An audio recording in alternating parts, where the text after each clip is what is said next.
কলাগাছিয়া সুন্দরবন।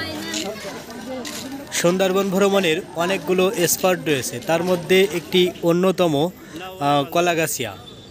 আর আজকের ভিডিওতে এই কলাগাছি ভ্রমণের সমস্ত ইনফরমেশন থাকছে, কিভাবে আপনারা এই কলাগাছিয়া আসবেন, কত টাকা খরচ, কি কি দেখতে পাবেন, সব কিছু আজকের ভিডিওতে আপনাদের জানাবো। সুন্দরবন বিশ্বের সবথেকে বড় ম্যানগ্রোভ বন এই সুন্দরবন। আর এই সুন্দরবনটি বাংলাদেশ ভারতের অবস্থিত। বাংলাদেশের সাতক্ষীরা জেলার সবথেকে বেশি জায়গা বিস্তৃত। আজ আমরা এসেছি সাতক্ষীরা জেলা থেকে, সাতক্ষীরা জেলার শ্যামনগর মুন্সিগঞ্জ থেকে সুন্দরবন ভ্রমণে। আর এই মুন্সিগঞ্জ থেকে সুন্দরবন ভ্রমণের একটি স্পট হলো কলাগাছিয়া। আজ আমরা যাব কলাগাছিয়া ভ্রমণে। এই সুন্দরবনে রয়্যাল বেঙ্গল টাইগার, বাঘ, হরিণ, বানর, কুমির সহ কত শত ধরনের যে পশু পাখি বাস করে তা সঠিকভাবে বলা সম্ভব নয়। শুধু পশু পাখি নয়, আছে অনেক গাছগাছালিও।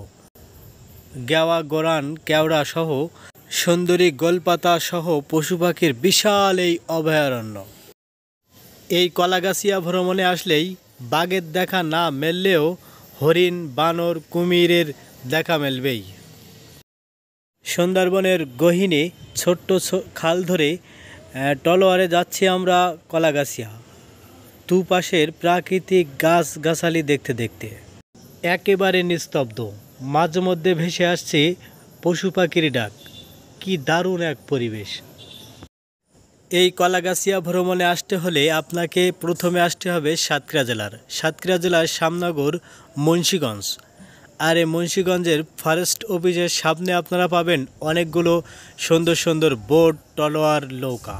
এখান থেকে আপনারা বোট, টলোয়ার বা নৌকা যে কোনো একটা চয়েস করে ভাড়া করে আসতে হবে এই কলাগাছিয়া ভ্রমণে।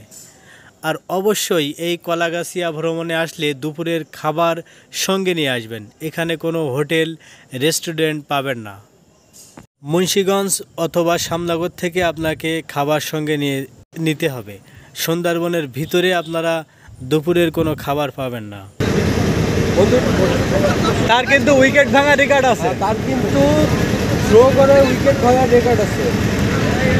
তো যাই হোক, তাকে বিধ্বংসী ক্রিকেটারও বলা হয়। এখন সে মাস্কট সাকিবে আছে, সাকিবের নামে যে স্টেডিয়ামটা পূর্বাচলে। তো দেখি তার সাথে আমরা একটু কথা বলি। তো বন্ধু, আজকে তোমার ফিলিংস কি এখানে আসে? আর আমি